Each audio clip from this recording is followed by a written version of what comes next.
Printing of money, inflation. It's not enough that the Fed is bailing out the bankers in the repo markets at a tune of billions of dollars per day that no one even knows or talks about. It's not enough that they're printing so much money that the cost of goods, the cost of the assets like houses, like cars, are going off the roof. It's not enough that the money printers, the Fed, central bankers, are giving out 0% interest, ultra low interest to people closest to the printing press. And then these corporations that are not making money go back and buy their stocks to boost the stock market because it's just a show. I mean, think about it. We are having massive production problems with the coronavirus. We are having massive slowdowns in many sectors, not only in America, but worldwide. We are having layoffs and layoffs and layoffs. We are having many big businesses file bankruptcy month after month, which you may not even know, but if you're watching this channel, you're intelligent, so you probably do know. But when I say you, I'm talking about the general public.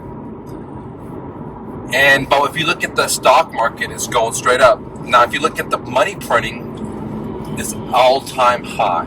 Okay, it started out with the bankers, then it started out with the corporations closest to the printing press, and it's continued. And so, what has that done to Bitcoin? What has that done for gold? Right? And what has that done for you is what I'm going to be discussing. Hey gang, this is Mike with MyRealEstateDojo.com or Mr. Fluff, MrNoFluff.com. What this has done for you, to the average person, is that the cost of goods are just going up and up and up, and we just don't realize it. If you go to the grocery store, if you buy a bicycle, if you buy a car, if you buy whatever, you can see, for example, if you're talking about bicycles, last year's model plan was $100 less. The year before that was $100 less. So by 2020, the same model has gone up $200. And from all throughout, doesn't matter what brand you're talking about. If you look at tires, if you look at so many different things, please look at the models. And that's the great thing with the internet, because they're all archived, and you can go back and see what this model cost a couple of years ago. And you can see that price is going up. Now, price is not going up because the cost of production is more expensive. Actually, no. The cost of production gets less and less because technology, and also because we outsource everything to third world countries, okay, like China.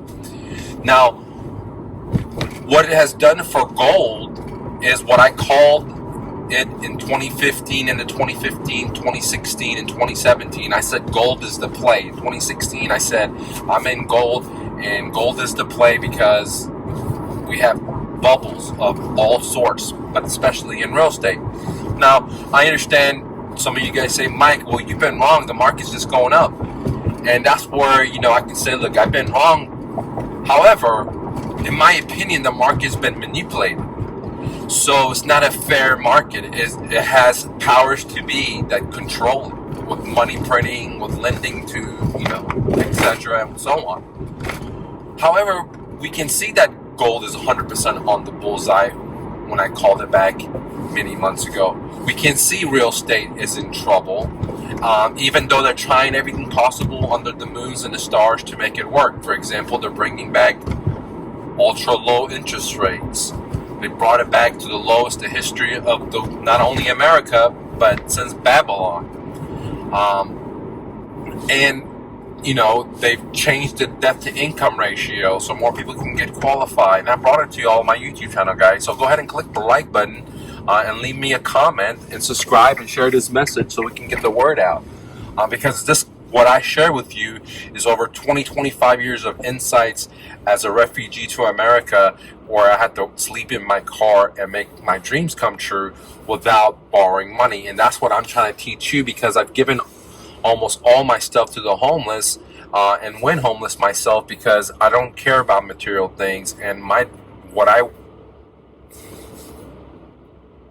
was going to say what I want, but it's not what I want. It's what my soul job is, to help you realize that, hey, like Thoreau said, man, right? Civil disobedience. And simple as that can be, stop consuming and stop wanting to get into debt and make this bankers so rich instead of getting the next 0.102, 0.103, etc. Okay? But now, going back to the story, what has it had done for Bitcoin? It's made the prices go up. Okay, why do I think the prices are going up? Well, because they're printing so much money, and it's easier to borrow money, and easier for people to have liquidity in credit cards or their home equity or their stocks, so they feel wealthier. And so, even though it's a very small percentage, because majority of money's gone to the stocks, but that small percentage is still a great thing. Okay. The other thing is that no matter how much they print, a couple of things will happen. One, the dollar will fall, or two, there's going to be civil unrest in America, because more and more people are becoming homeless. More and more people are getting in so much debt, and it hasn't caught up to them, because debt is a very funny thing, because if you just pay the very minimum, you can make it, and you can have everything without working for it. So again, you can have all your dreams instantaneously, without working for it, without producing, without sacrificing. So this money printing has caused indebtedness in the biggest corporations in America, corporations that have been here since the time of Henry Ford, when we didn't even have cars. Like GMC had to get bailout, like so many.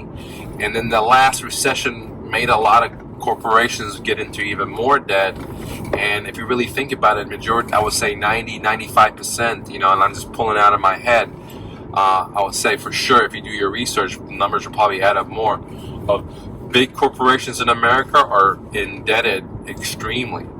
And that's the philosophy here. The philosophy of growth, the philosophy is not the customer. The philosophy is not the community. The philosophy is growth. Make a cheaper product to increase the profit margin and make the product obsolete in a year or two.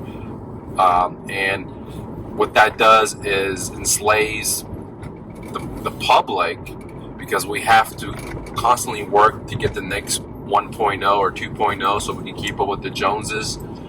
Materialism. And also enslaves the public, because they lose their life energy, which is their life. They don't get to hang out with their kids, which allows the machine to indoctrinate them even more into consumption. And in reality, it just sucks your life away, and before you know, you're getting on your deathbed, and you have all these cool gadgets and toys. And trust me, I've been there. Had jet skis, had motorcycles, had multiple cars. So I'm not bragging about it, because I had a disease. It was called consumption, like cancer. The more I consumed, the more I wanted. But this is all a programming for printing money, right? The central bankers, they're programming us, instead of like doing what we love and to be our dreams. They want us to be consumers. They want us to rape the planet and try to kill it. But in reality, we need to invest our time into creating medicine, creating scientific advancements that are going to actually help the planet, help us to get ahead, versus creating bombs and creating material marketing what types into your psyche and tries to persuade you that you're deficient, that you don't have enough, that you're lacking. And at this channel, my thing is start where you stand. That means that you're not deficient. Start where you stand means that you have everything, and you got to produce it. That doesn't mean it's not going to be hard. That doesn't mean it's just going to be easy. But that means that if you have a dream, you can be it in America. That's why we say be your dreams, man. Be your dreams. Okay, start where you stand and be your dreams. And sometimes you got to sacrifice, man. I've sacrificed to live in my car to start my first business, and I'll probably have to sacrifice again to that level. And if I want to take this business to the next level, okay. So now I could easily go borrow money like everyone else does, and get into debt, but that's just not the way I do it. I'd rather just tighten the belt, use creativity, use sacrifice, decrease the expenses as low as possible, so I can have money to invest into the business, versus put it on a credit card or a little loan, or a bank loan or something like that. Now, that's not the coolest way to do it, but that's just the way I've done it since high school. All right, guys, thanks for watching. Click the like button. Don't say no to your dreams. Make it happen. Peace.